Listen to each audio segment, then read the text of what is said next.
이 세상이 얼마나 힘듭니까? 살기 너무 힘든데 또 이렇게 하나님을 이렇게 바라보면서 같이 예배하고 천국을 경험하는 이 시간이 얼마나 복된 시간인 줄 참 모르겠습니다. 이 시간 말씀을 들으면서 또 하나님께 영광 돌리시고 또 우리가 살아나는 역사가 있으시기를 주님의 이름으로 간절히 축원을 드립니다. 오늘 본문에서 우리는 야곱이 홀로 길을 떠나는 장면을 보게 됩니다. 형이 화가 났잖아요. 자기를 속여가지고 장자의 그 축복권을 따내니까 얼마나 이런 비겁한 놈 하면서 죽일 거야 막 이 정도. 그러니까 엄마가 그냥 자기 형에 의해서 그 야곱이 죽임을 당할 것 같으니까 엄마가 빨리 너의 외삼촌 집으로 가라 막 그래가지고 그냥 아주 도망 나오듯이 아주 급하게 쫓겨나왔잖아요. 그래서 이 가족과 집을 떠나서 앞길이 보이지 않는 미래 속으로 한 걸음 한 걸음 나아가고 있는 이 야곱의 모습이 우리의 모습, 내일 무슨 일이 일어날지 아십니까? 모르죠. 야곱도 마찬가지예요. 야곱도 참 야곱의 이 여정을 보면 우리 인생길 같아요. 자기 혼자 이렇게 혈혈단신으로 나오는 바람에 뭐 제대로 급하게 나와서 뭐 제대로 뭐 먹을 거라도 뭐 이렇게 또 뭐 그런 거 싸우지도 못하고 막 그랬을 거 아닙니까? 앞에 무슨 일이 닥칠지 몰라요. 강도가 쳐들어올지 모르겠습니다. 그리고 들짐승이 이렇게 올지도 모르고. 그러니까 뭡니까? 뭐 제대로 된 뭐 침대라도 있었겠습니까? 그러니까 뭡니까? 돌을 베개 삼아 가지고 그렇게 앞길이 어떻게 될지 전혀 모르는 막막하고 불안한 상태. 그게 인간의 모습인 것 같습니다. 이게 참 그래서 외롭고 무섭고 불확실한 밤, 그런 밤이었죠. 그의 마음에는 두려움과 외로움과 절망이 가득했을 것입니다. 그래서 정말 우리가 인생의 벼랑 끝에 서 있는 그럴 때가 많이 있는데 바로 야곱의 이 모습이 바로 그런 것 같아요. 우리 인생의 벼랑 끝에 서 있는 그런 모습을 보여주는 것 같습니다. 그런데 그때야말로 하나님이 찾아오시는 시간인 것입니다. 그래서 어떤 유명한 학자는 이 본문을 해석하면서 이렇게 얘기합니다. 야곱이 경험한 외로움이야말로 하나님의 개입을 위한 가장 준비된 상태였다. 이렇게 해설하고 있어요. 외로우십니까? 외로울 때가 바로 하나님이 찾아오는 때인 줄 믿으시기를 원합니다. 참 절망의 밤에 하나님께서 야곱을 찾아오시는 거예요. 그러니까 사람의 눈에는 야곱이 그냥 도망자에 불과했어요. 그런데 하나님의 눈에는 내 자녀다 이렇게 보는 겁니다. 사람의 눈에는 내가 보잘것없고 뭐 모아놓은 재산도 없고 또 그냥 가진 것도 없고 그 외모도 별로인 것 같고 사람의 눈에는 참 그렇지만 하나님의 눈에는 우리가 존귀한 하나님의 자녀라고 하는 것을 믿으시고 힘과 용기를 내시기를 간절히 소망합니다. 그래서 하나님께서 나타나셔서 꿈에 나타나신 거죠. 세 가지의 비전을 보여주시는 거예요. 오늘 말씀을 보면은 오늘 12절 보겠습니다. 12절에 꿈에 하나님께서 나타나시잖아요. 잘 아시는 본문이죠. 12절에 꿈에 그 다음에 뭐라고 써 있습니까? 본즉 봤어요. 또 12절 중간 부분에 이렇게 됐습니다. 또 본즉, 자 꿈의 본즉, 또 본즉. 13절에 또 뭐라고 돼 있습니까? 13절 맨 처음에 또 본즉, 세 가지를 봤다는 겁니다. 세 가지를 꿈의 본즉, 또 본즉, 또 본즉, 그렇게 해서 세 가지를 봤어요. 맨 처음에 뭘 봤습니까? 사닥다리. 이 사닥다리가 우리가 아는 그런 이렇게 쫙 펴가지고 이렇게 이런 사닥다리가 아니에요. 여기서 말하는 사닥다리는 학자들이 어떻게 해석을 하냐면 지구라트다 이렇게 되는 겁니다. 지구라트. 지구라트가 뭐냐면은 이 계단이죠. 계단인데 이렇게 계단이 뺑뺑 돌아서 이렇게 올라가는 거 있죠. 이렇게 이게 지구라트예요. 그러니까 사다리가 나온 게 아니라 지구라트를 보여주신 겁니다. 계단이 계속해서. 근데 이 계단이 계속해서 이렇게 뺑뺑 돌면서 이렇게 계속 올라가는 그런 건축물을 지구라트라고 하는데, 이 지구라트가 뭐였냐면 바벨탑인 거예요. 우리가 바벨탑 하니까 무슨 석탑 하듯이 탑이 이렇게 싹 올라 그런 그게 아니에요. 바벨탑은 계단이에요. 계단. 지구라트. 그러니까 계단으로 계속해서 하늘 끝까지 계단을 만들어서 하나님을 내가 만나보겠다. 하나님과 맞짱 뜨겠다. 내가 하나님이 되겠다. 그 교만이죠. 근데 그 지구라트를 보여주신 겁니다. 그럼 교만하라는 얘기입니까? 아니죠. 이게 바벨탑의 지구라트와 지금 이 하나님께서 야곱에게 보여주신 지구라트는 완전히 다른 겁니다. 똑같은 모양인데 똑같이 계단으로 이렇게 올라가는 구조물인데 완전히 달라요. 이 바벨탑은 뭐냐면 인간이 땅에서부터 하늘로 올라가는 그런 이렇게 올라가는 지구라트예요. 어디서부터 출발하죠? 땅에서부터요. 그런데 오늘 이 야곱에게 보여준 이 지구라트는 하늘에서부터 땅으로 내려오는 거예요. 할렐루야. 여기서 우리는 바로 하나님의 나라는 뭡니까? 인간의 노력으로 쌓아 올려지는 것이 아니라 위로부터 은혜로 내려온다. 우리 힘으로 되는 거 하나도 없다. 하나님이 은혜로 주신다. 이거 야곱이 얼마나 외로웠어요. 그리고 내 힘으로 살 수 없어. 나 어떡하지? 나 혼자 뭘 할 수가 있겠어? 지금 만약에 강도 때가 찾아오고 들짐승이 찾아오고 내가 내 한 몸 지켜내야 되는데 어떡하지? 미래는 불투명하고 취업은 안 되고. 그럴 때 네 힘으로 하는 거 아니야. 내가 너를 지켜주겠다. 그러니까 네 힘으로, 네 공로로 탑을 쌓아서 하늘로 올라가는 게 아니라 하나님이 은혜로 지구라트를 하늘로부터 땅으로 내려주신다. 이게 위로가 되더라고요. 참 위로가 됩니다. 제 힘으로는 제 인생을 개척할 수가 없겠더라고요. 그런데 네 힘으로 하는 거 아니다. 내가 은혜로 널 인도해 주시겠다. 이게 참 제 마음에 딱 꽂히니까 얼마나 위로가 되는지 모르겠습니다. 그래서 어떤 학자는 이 본문을 이렇게 해설합니다. 하나님이 친히 인간을 향해 내려오심으로써 진정한 교제가 시작된다. 그렇습니다. 우리 힘으로 그분께 나아가는 것이 아니라 그분이 먼저 우리에게 내려오신 분이. 누가 내려오셨습니까? 예수 그리스도. 하나님께서 인간이 되셔서 위로부터 아래로 내려오셨습니다. 왜요? 우리를 사랑하니까요. 하나님이 우리 편이니까요. 염려하지 마시고 걱정하지 마시기를 원합니다. 그걸 보여준 거예요. 네 힘으로 되는 거 없다. 내가 해주겠다. 하늘로부터 아래로 내려오는 것이다 라고 하는 것이죠. 또 뭘 봤습니까? 또 천사들을 봤어요. 이 12절에 보면 꿈에 본즉 사다리가 땅 위에 서 있는데, 사다리를 봤죠. 지구라트를 그 꼭대기 하늘에 닿았고 라고 한 다음에 12절 중간쯤에 또 본즉 두 번째 봤습니다. 하나님의 사자들이 그 위에서 그 계단으로 오르락 내리락 하고 있습니다. 이건 뭡니까? 이거는 하나님의 천사들이 그 계단 위로 오르락 내리락 하고 있어요. 그건 뭡니까? 하나님이 우리의 삶에 개입하신다.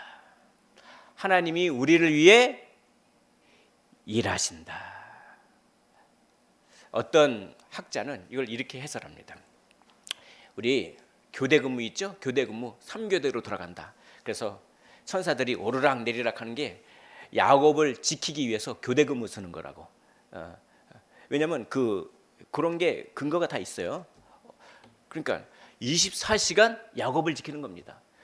하나님께서 천사를 교대 3교대로 1조, 2조, 3조 해서 1조 천사 내려가라. 딱 내려가 가지고 1조 천사가 딱 올라와요. 보고해라. 야곱, 내가 사랑하는 야곱에게 무슨 별다른 일은 없냐? 별다른 일이 없습니다. 그래. 2조 천사 내려가라. 내려가고 올라가고 내려가고 그러면서 보고를 받는 거예요. 24시간 보고를 받는 겁니다. 하나님이 안 계신 것 같죠? 힘들 때는 하나님 계세요. 24시간 우리를 선사들을 3교대로 돌리면서 우리를 지켜주시는 것입니다. 하나님은 열심히 일하십니다. 하나님은 우리를 위하여 열심히 일하시는 분인 줄 믿으시기를 원합니다. 그래서 시편 121편 기자는 이렇게 고백합니다. 여호와는 너를 지키시는 이시라. 나의 우편의 그늘 되시나니 낮의 해와 밤의 달도 너를 상하게 하지 못할 것이다. 이스라엘을 지키시는 이는 졸지도 아니하시고 주무시지도 아니하시는 이시로다. 아멘. 24시간 우리를 지키십니다.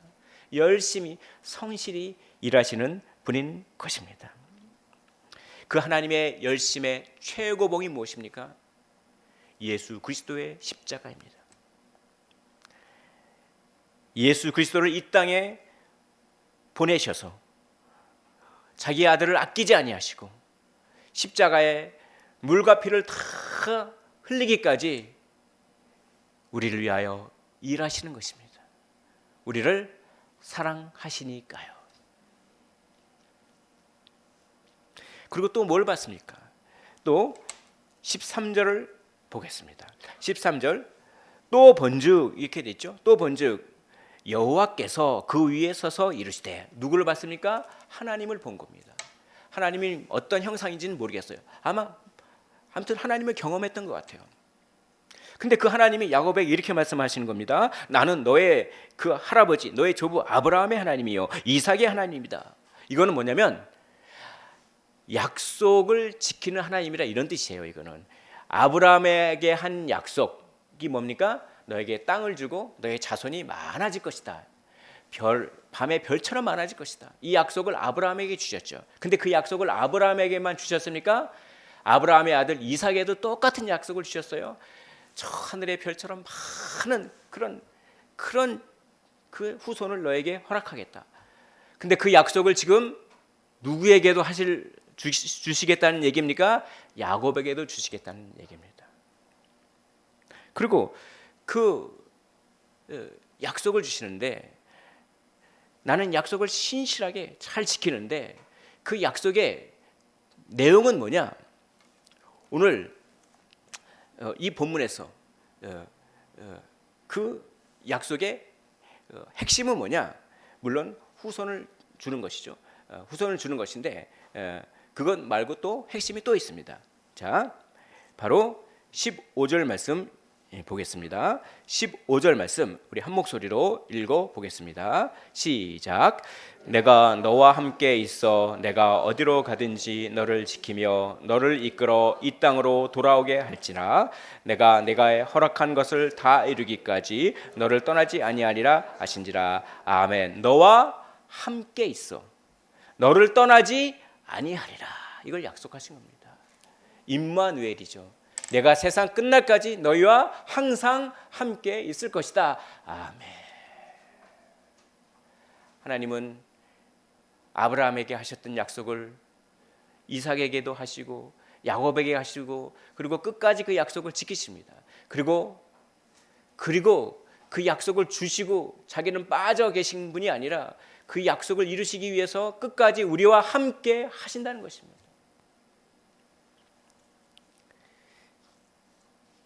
그러니 우리는 약속의 말씀을 붙드시기를 원합니다.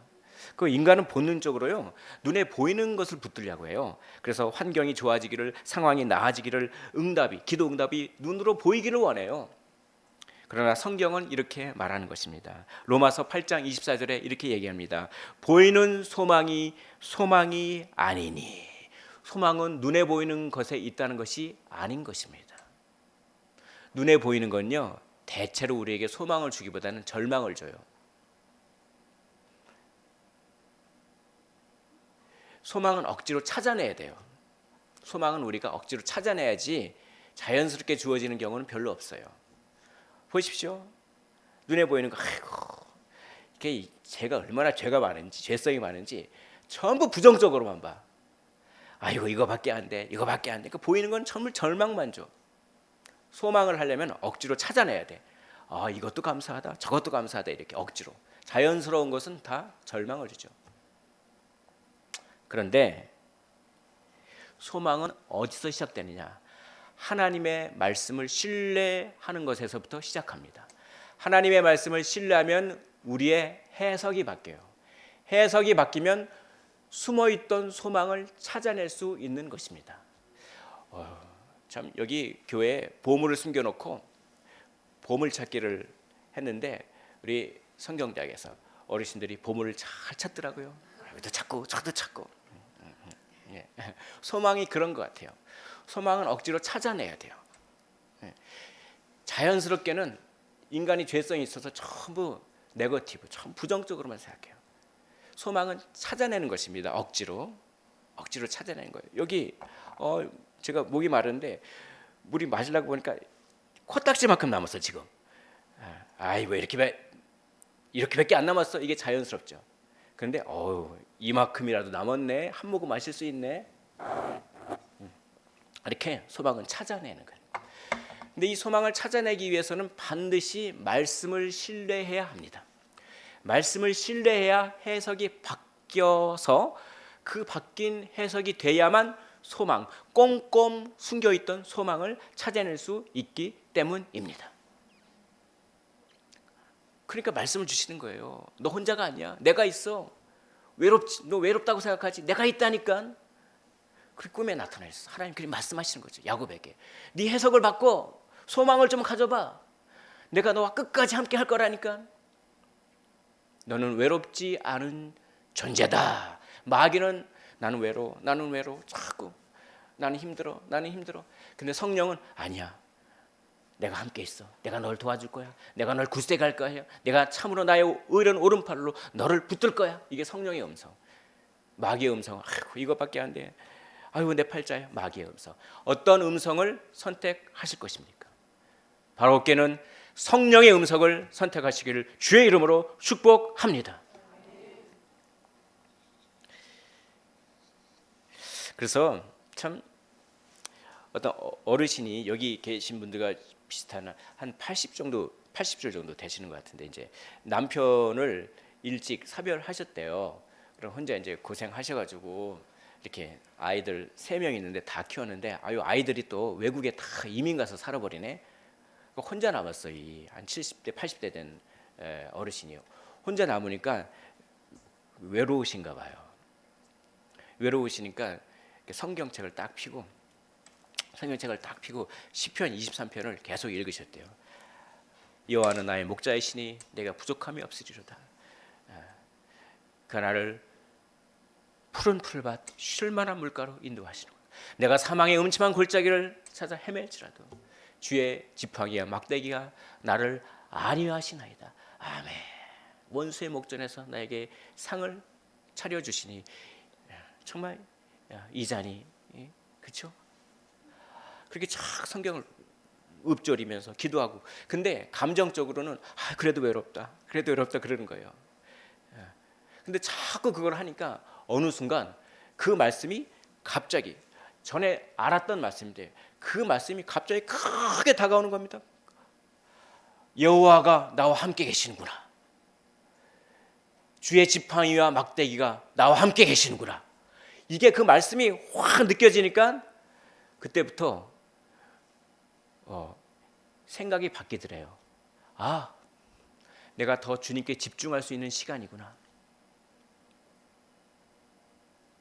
그러니까 이 기도 응답이라고 하는 것은 환경이 바뀌는 형태로 올 수 있지만 환경은 그대로인데 말씀이 확 꽂히는 형태로 올 때가 훨씬 많아요. 그래서 숨어있는 소망을 찾아내게 하십니다. 하나님은. 그래서 어떤 분이 이런 말씀을 하더라고요. 그 소망은 눈에 보이는 것이 아니라 말씀을 붙드는 것이다. 이런 어떤 분이 그런 말을 하는데 너무 그 글귀가 좋아서 제가 딱 써놨어요. 한번 따라해 볼까요? 소망은 눈에 보이는 것이 아니라 말씀을 붙드는 것이다. 그렇죠. 소망은 눈에 보이는 것에 있지 않습니다. 말씀을 붙드는 것에 있는 것입니다. 사랑하는 성도 여러분, 오늘 야곱이 본 세 가지를 통해서 우리는 세 가지의 요점을 배웠습니다.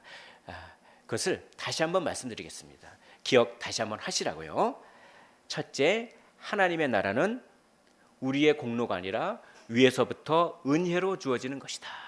내 힘으로 사는 것이 아니라 하나님의 능력으로 산다. 두 번째, 하나님은 그 하나님의 나라를 우리에게 주시기 위해서 열심히 일하신다. 세 번째, 그리고 그 하나님은 우리를 떠나지 아니하고 항상 함께 계신다. 이 세 가지를 기억하시기를 원합니다. 은혜로 주어지는 것입니다. 하나님은 열심히 일하시는 분이십니다. 그리고 하나님은 항상 우리와 함께 계시는 분인 것입니다. 이 세 가지의 원리는 우리에게 어떠한 삶을 요구합니다. 어떠한 삶을 요구합니까? 소망과 인내의 삶을 요구하는 것입니다. 우리 인생에도 야곱과 같은 그런 밤이 있어요. 갑작스러운 질병, 갑작스럽게 가족이 세상을 떠나고 가족의 문제, 자녀의 문제, 경제적 어려움, 사업이 좀 안 좋아지고 외로움과 죄책감이 들고 내가 그때 왜 그런 말을 했을까? 그런 마음이 들고 마음이 괴롭고 때로는 하나님이 없는 것 같이 여겨지고 그러나 그때도 하나님은 계신 것입니다. 야곱이 그걸 발견했어요. 16절을 한 목소리로 읽어보도록 하겠습니다. 16절입니다. 16절 우리 한 목소리로 읽겠습니다. 시작. 야곱이 잠이 깨어 이르되 여호와께서 과연 여기 계시거늘 내가 알지 못하였도다. 아멘. 하나님은 항상 야곱 곁에 계셨던 겁니다. 근데 문제는 야곱이 몰랐던 거예요. 왜요? 하나님을 바라보기보다는 말씀을 기억하기보다는 보이는 문제에 집중했기 때문에 그렇습니다. 두려움과 피로와 염려에 집중하느라 그 사실을 몰랐던 것이죠. 우리가 문제만 바라보면 하나님은 안 보입니다. 그러나 문제보다 크신 하나님을 바라보면 문제는 작아지는 줄로 믿으시기를 원합니다. 하나님은 일하시고 하나님은 우리와 함께 계시고 그리고 하나님은 그 하나님의 나라를 우리에게 유업으로 주셨습니다. 우린 그런 존귀한 존재들인 것이죠. 요셉이 감옥에 갇혔을 때 그때도 하나님은 그와 함께 계셨습니다. 모세가 광야에서 헤맬 때 그때도 하나님은 그와 함께 계셨습니다. 우리가 어려움 속에 헤맬 때 우리 인생에 지침이 있을 때 그때도 하나님은 우리와 함께 계시는 줄로 믿으시기를 원합니다. 지쳐 있다고 하는 것은 끝이 아니라 하나님께서 일하고 계시는 증거입니다. 우리가 아무것도 할 수 없을 때 하나님은 모든 것을 하실 수 있는 분이신 것이죠. 그러니 지쳐있는 그 자리를 도망쳐야 할 곳으로 여기지 마시고 하나님의 손길을 기다려야 할 자리로 믿으시기를 원합니다. 어떤 분이 이런 글귀를 썼는데 그 글귀도 너무 좋아서 제가 딱 적고 또 소개시키려고 합니다. 하나님은 당신이 가장 지쳐 있을 때 가장 깊이 일하신다. 한번 따라해 보겠습니다. 하나님은 내가 가장 지쳐 있을 때 가장 깊이 일하신다. 소망과 인내의 삶을 사시기를 원합니다.